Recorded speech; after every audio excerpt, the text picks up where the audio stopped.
Seorang warga desa Tompobulu, Kecamatan Balochi, Kabupaten Pangkep, Sulawesi Selatan, Arman, 38, menemukan satu mayat diduga korban pesawat jatuh ATR 42500. Korban, kata Arman, ditemukan di dalam jurang lereng Gunung Bulu Saraung. Posisinya tengkurap, laki-laki, masih utuh tapi pakaiannya sudah tidak ada saya lihat, kata Arman sambil menunjukkan foto korban di posko AJU Desa Tompobulu, Minggu, 18 Januari 2026.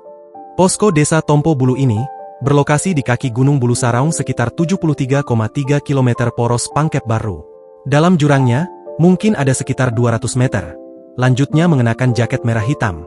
Selain itu, kata dia, juga ditemukan beberapa dokumen diduga milik korban tak jauh dari posisi mayat ditemukan. Ada KTP, paspor, ATM ada sekitar 3. Ada HP juga tapi sudah hancur, sebutnya. Arman mengaku, menjangkau lokasi setelah bersama 2 warga lainnya turut membantu pencarian tim SAR. Saya naik 3 orang, sekitar jam 7 pagi saya berangkat. Dan tadi jam 2 saya temukan itu mayat, ucapnya. Setelah menemukan posisi mayat, Arman pun menginformasikan temuannya itu ke tim SAR.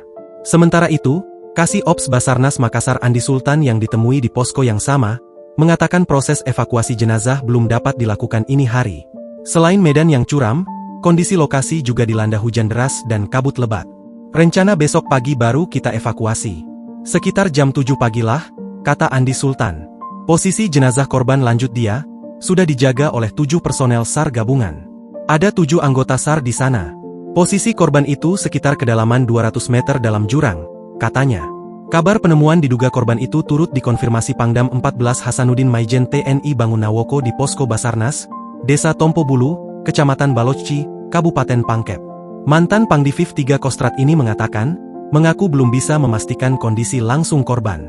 Download Tribun X sekarang, menghadirkan lokal menjadi Indonesia.